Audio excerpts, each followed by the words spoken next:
Good morning সোনা, তুমি কোথায় মাম্মা? আচ্ছা ঠিক তুমি আছে। তো আজকে গ্যাংটকে ঘুম থেকে উঠলে। ফটোটা গুড তুলে পাঠালে ভালো, মর্নিং। ফটোটা তুলে পাঠালে। Good morning. ঠিক আছে রাখো। ডাব। দিনটা ছিল 31শে মে আর আমরা ট্রেন থেকে নেমে রাতের বেলা হোটেলে আসি। রাত বলতে সন্ধ্যে 7:30-7টা নাগাদ। আর এটা হচ্ছে আরেকটা হোটেল, আমরা ছিলাম অন্য হোটেলে। এখানে সবাইকে ব্রেকফাস্ট দেওয়া হয়েছে, লুচি আর আলুর তরকারি।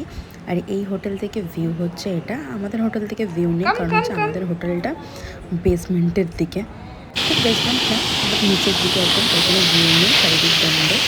যাই হোক, হোটেল যেরকম হোক না কেন সেখানেও অনেক ঝামেলা থাকেই, সেটা আমাকে অনেক পরের ভিডিওতে বলবো, নতুন ভিডিওতে। তো আমরা এসে গেছিলাম হচ্ছে ওয়াটারফলস দেখতে, আর ভাগ্য এত ভালো, গাড়িটা খুব ভালো ছিল। তো জানো, আমার ওয়াটারফলস দেখতে হচ্ছে, আর ওয়াটারফলস তোমরা দেখতেই পাচ্ছ। এখানে এসেছি, আমি এত গরম লাগছিল, ধুয়ে দিতে হলো। আমি ভেবেছিলাম অনেক ঠান্ডা থাকবে, তাই চিনিকে আমি ফুল স্লিভ জামা কাপড় পরিয়ে, লেয়ারে জামা কাপড় পরিয়েছিলাম, বাট ঠান্ডা ছিল না। এই এখান থেকে আসলাম, এই হচ্ছে আমাদের রুম 107। এটা কিন্তু আমাদের লাচুংয়ের হোটেল। রুমের ভেতরটা চলো তোমাদেরকে দেখাই।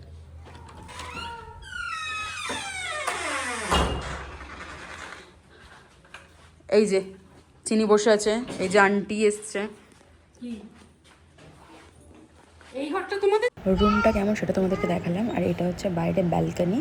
রাতের বেলা তো এখন কিছু দেখা যাচ্ছে না, বাট সকালবেলা এখান থেকে খুব সুন্দর ভিউ আসে, পাহাড় বরফ সব দেখা যায়। খাবার দিয়েছে এখানে, ডাল, বাঁধাকপি আর 1 পিস মাংস। এখানে সাগা দাওয়া বলে একটা অনুষ্ঠান আছে, তার জন্য নাকি মাংস পাওয়া যায় না। আর কালকে যখন গ্যাংটকে নেমেছিলাম, ভিডিও তো করা হয়নি, তখন একটা মাছ, একটা ডিম, সয়াবিনের তরকারি, ডাল আর ভাত দিয়েছিল।